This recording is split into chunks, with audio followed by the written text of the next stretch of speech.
Joining me now is Ryan Crosswell, former Justice Department prosecutor with the Public Integrity Section, who resigned rather than dismiss the Eric Adams case at Emil Bovie's direction. He's now a Democratic candidate for Congress in Pennsylvania. It's great to see you.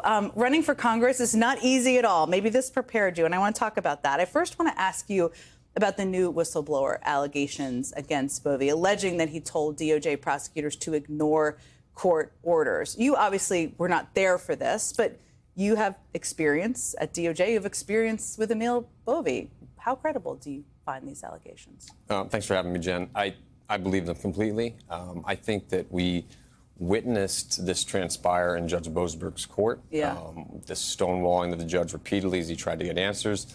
To me, this whistleblower complaint just basically solidifies what we had already seen in court. Which is basically sometimes you're going to have to ignore the court rulings. It's stunning. And abide by Trump's policies. I just read some of your resignation letter, which was very powerful. It reminded me of reading it at the time. What else do you want senators to know who are he's going to be testifying tomorrow about him? What do you think they should ask him tomorrow?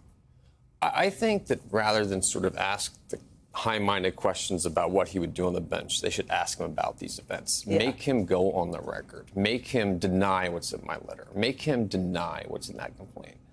I believe that Mr. Bovie is sweating bullets tonight because tomorrow he's either going to perjure himself or he's going to admit to ordering attorneys to defy court orders.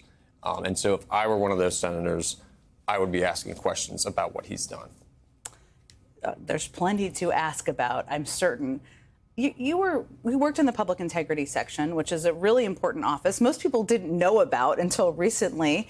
It's been effectively gutted. We used to have 30 attorneys in it. Now it only has 5. What should people understand about the impact of that?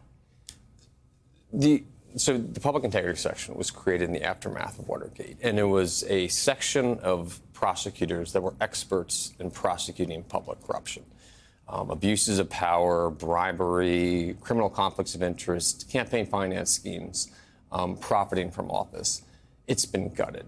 And so the only people that benefit when you take the cops on the street off the beat that prosecute corruption are corrupt public officials.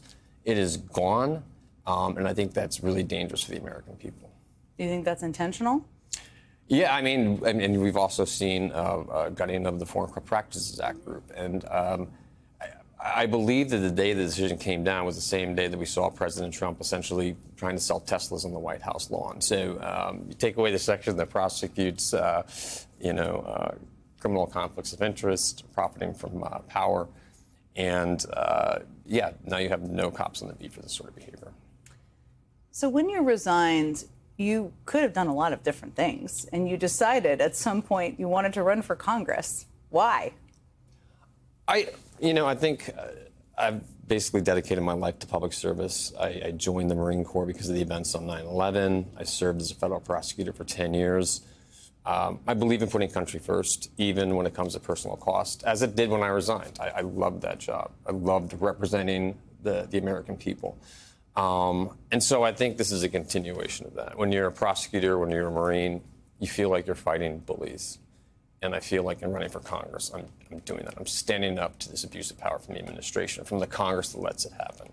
And if anyone wants to support that effort, I'd ask them to come to our website, ryancrosswell.com. Smart. You've started to learn fundraising. And if you can raise money online, you have to make as many calls.